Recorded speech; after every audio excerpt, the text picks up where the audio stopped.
बहुत चर्चाएं हो रही हैं। कम से कम एक चर्चा तो पकड़ो जिससे तुम्हारे हृदय मंदिर के पट खुले और तुम्हें साक्षात्कार हो जाए भगवान का। खा खा के अगर वजन बढ़ा रहे हो तो लकड़ी का वजन बढ़ेगा, फूंक दिया जाएगा शरीर, और किस काम में आएगा? कोई रोग हो सकता है, कोई घटना घट सकती है, इसलिए सावधान, प्रमाद स्थिति नहीं, दीर्घसूत्रता नहीं। अगर दिनचर्या में व्यवधान तो तुम्हारे जीवन में व्यवधान है, हटा दो, अपनी दिनचर्या में आओ। दिनचर्या ठीक होनी चाहिए। स्मार्ट, बड़े स्मार्ट बने हो, माया से थोड़ी तुम्हारी स्मार्टगिरी चलेगी। बहुत बड़ा प्रभाव पड़ता है, आपको अनजाने में पतन के मार्ग में आपको ले जाएगा। यहां कह रहे हैं जो साधक भगवान के मार्ग में चल रहे हैं उनके लिए सावधानी की बातें हैं, बहुत सावधान होकर सुने और इनसे बचें। जो उपासक इन बातों से नहीं बचता वो अपने लक्ष्य से भ्रष्ट हो जाता है, इसलिए बहुत काम की बात है। पहला है किसी भी सभा समिति संगोष्ठी में शामिल ना होना, जहां एक दूसरे की कटाक्ष हो रही हो, जहां एक दूसरे की निंदा की जा रही हो, जहां ये सब नहीं, इसमें नहीं फंसना। साधक को नहीं फंसना। भगवत प्राप्ति करने वाले साधक को सबसे पहले बचना है। आ जाना, वहां सभा है, आज वहां समिति है, वहां ऐसा संगोष्ठी है, इस विषय की चर्चा है, नहीं।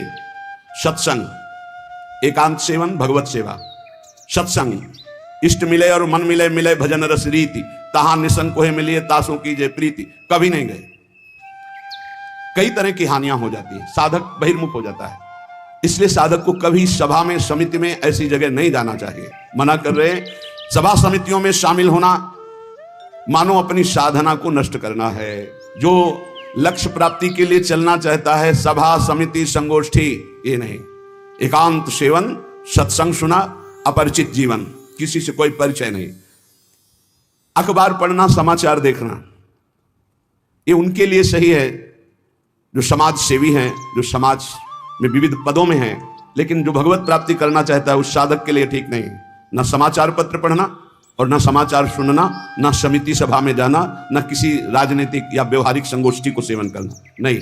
हम सबके हृदय में विराजमान उस परमात्म तत्व को जागृत करने के विषय में बोलते हैं।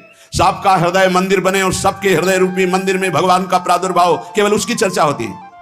जिस प्रभाव से अनंत जन्मों से हम भटक रहे हैं, उस माया की मलिनता का नाश करके सच्चिदानंद प्रभु में स्थित होने की चर्चा होती है। बहुत चर्चाएं हो रही हैं। कम से कम एक चर्चा तो पकड़ो जिससे तुम्हारे हृदय मंदिर के पट खुले और तुम्हें साक्षात्कार हो जाए भगवान का। जब तक हृदय मंदिर में भगवान प्रकाशित नहीं होंगे तब तक कुछ काम बनने वाला नहीं। तो सत्संग हृदय मंदिर के पट खोलता है, सत्संग ज्ञान चक्षु खोलता है, प्रेम नेत्र खोलता है। सभा समितियों में जाना, पक्ष विपक्ष की वार्ता करना, समाचार पत्र पढ़ना, समाचार देखना, इस साधक को छोड़ देना चाहिए। दूसरा, कोई भी मनुष्य तुम्हारे जीवन में विशेष अधिकार प्राप्त न कर पावे। कोई भी पूरी सृष्टि में विशेष अधिकार, अरे वो अपने हैं, तो फिर श्यामा श्याम तुम्हारे कैसे रहे? श्यामा श्याम तो तभी अपने माने जाएंगे जब कोई और अपना ना हो। मेरे तो गिरधर गोपाल दूसरों न कोई, सिद्ध महान प्रेम रस में डूबी हुई मीरा जी के वचन। मेरे तो गिरधर गोपाल दूसरों न कोई। गोस्वामी तुलसीदास जी, एक भरोसो, एक बल, एक आस विश्वास, एक राम घनश्याम हित चातक तुलसीदास। किसी भी मनुष्य से विशेषता पूर्वक आपका संबंध ना होने पावे, स्थान विशेष में आसक्ति ना होने पावे, वस्तु विशेष में स्वाद ना आने पावे। भगवत प्राप्ति करना है तो दूसरी बात, सावधानी पूर्वक। कोई हमारा विशेष नहीं, कोई खास नहीं, कोई वस्तु व्यक्ति स्थान कोई विशेष हमारे नहीं। जहां रखो ता रहो, मान सुख रास है। जहां मेरे स्वामी जैसे रख रहे हैं वैसे रह रहा हूं। मेरा नहीं, मेरे स्वामी कहे जब चाहे तब हटा दे, जब चाहे तब रख ले, उनकी बात है। वस्तु जैसा चाहा वैसा भेज दिया, वैसा हम उसका सेवन कर रहे हैं। हमारे लिए कोई खास वस्तु नहीं, मेरे स्वामी ने भेजा इसलिए बात है। तीसरी, मठ या आश्रम की स्थापना करके उसके विषय में चिंतन करना और धन आदि की चाह करना, यह साधक भगवत प्राप्ति से भ्रष्ट होने की वृत्ति है। ये सिद्धों का कार्य है, साधकों का नहीं। मठ आदि की स्थापना करना ये सिद्धों का कार्य, आचार्यों का कार्य है।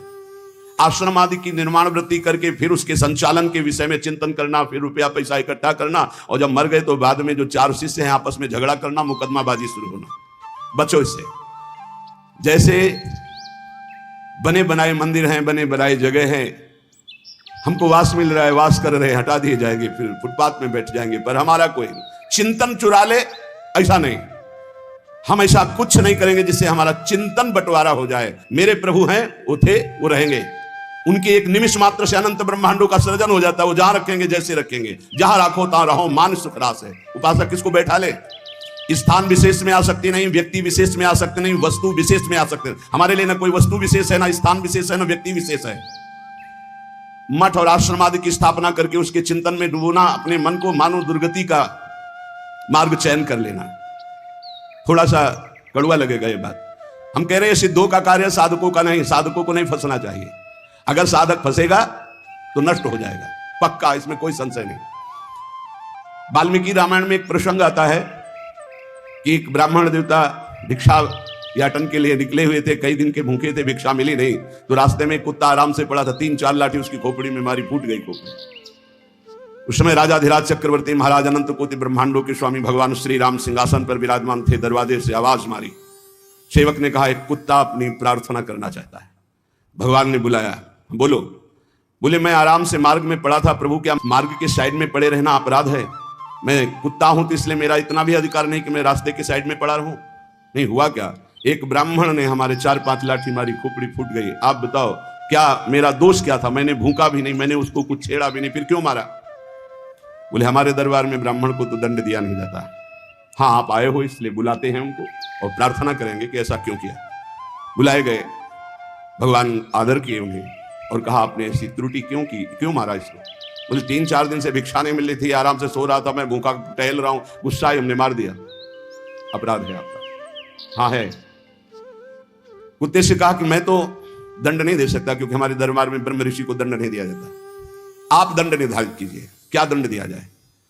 उनका कलिंजर पर्वत का इनको महंत बना दिया जाए। तो ये दंड है, पुरस्कार। जिसको मांगने से भी भिक्षा नहीं मिलती, वो कलिंजर पर्वत के बहुत बड़े आश्रम का महंत बन जाएगा आगे चलकर, तो ये तो पुरस्कार मिला, ये तो दंड थोड़ी। बोले नहीं प्रभु, मैं मानते ही हूं, पूर्व का मैं मानते ही हूं, जो कुत्ता बना हूं, ये जब कुत्ता बनेगा ना तब इसको समझ में आएगा। सीधे कुत्ता ना कह करके इसको हमने, अगर साधक ये सिद्धों का खेल है, जो स्वात्मानंद में मगन है वो पूरा साम्राज्य चला सकते हैं, लेकिन जो साधक है अगर इस प्रपंच में फंसा तो मारा जाएगा। जब तक भगवत साक्षात्कार ना हो तब तक होश में मठ और आश्रम आदि की स्थापना करके उसके चलाने की चिंता करना, ये सब बिल्कुल परमार्थ से भ्रष्ट कर देने की बात है।